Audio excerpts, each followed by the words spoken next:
Հայաստանի Հանրապետության պետական եկամուտների կոմիտեի հետաքննության եւ օպերատիվ հետախուզության վարչությունում օպերատիվ տեղեկություններ էին ստացվել այն մասին, որ Կոտայքի մարզի վերին պտղնի Երևանաբոյան խճուղու 5 հասցեում գործող սահմանափակ պատասխանատվությամբ ընկերությունը, որը հանրության առավել հայտնի է որպես վարչանքի եւ ժամանցի կենտրոն կամ խաղատուն, գործունեության արդյունքում իրացումից ստացված հասույթներն ամբողջությամբ չի արտացոլում հարկային մարմին ներկայացվող հարկային հաշվարկներում։ Այս ամենի հետևանքով ընկերության պատասխանատու անձանց կողմից հայտարարագրվում են իրացման իրական շրջանառությունները, որի արդյունքում պակաս են հաշվարկվում բյուջե վճարվող հարկային պարտավորությունները։ Հետաքննության եւ օպերատիվ հետախուզության վարչության աշխատակիցների կողմից ձեռնարկված ծավալուն օպերատիվ հետախուզական միջոցառումների շրջանակում որպես հաճախորդներ կապ է հաստատվել ընկերության համապատասխան աշխատակիցների հետ։ Ընկերության կողմից կազմակերպվող միջոցառումների փաստացի գնացուցակին ծանոթանալու նպատակով վերջիներս չգիտակցելով այն հանգամանքը, որ հաճախորդները հետաքննության եւ օպերատիվ հետախուզության վարչության քողարկված աշխատակիցներ են, հայտնել են միջոցառումների իրական գնացուցակի տվյալները։ Միաժամանակ տեղեկացել են, որ անկախ հյուրերի քանակից սրահը տրամադրվում է 12 միլիոն ՀՀ դրամից ոչ պակաս արժեքով։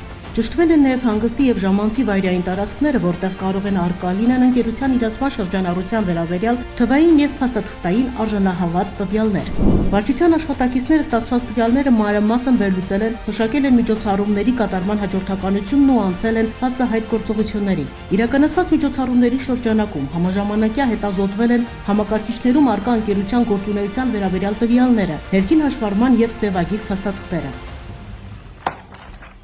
Ձեռքբերված տվյալները համադրվել են ՊԵԿ տեղեկատվական բազայում արկա նույն ժամանակաշրջաններին վերաբերելի հարկային հաշվարկների տվյալների հետ։ Արդյունքում պարզվել է, որ ընկերության կողմից 2025-ից 26 թվականներին կազմակերպված թվով 25 խնջույքներից ձևավորված 300 միլիոն ՀՀ դրամ գումարի չափով հասույթը չի արտացոլվել հարկային մարմին ներկայացված հաշվարկներում։ Արդյունքում հաշվարկվել եւ պետական բյուջե չի վճարվել շուրջ 82 միլիոն ՀՀ դրամ։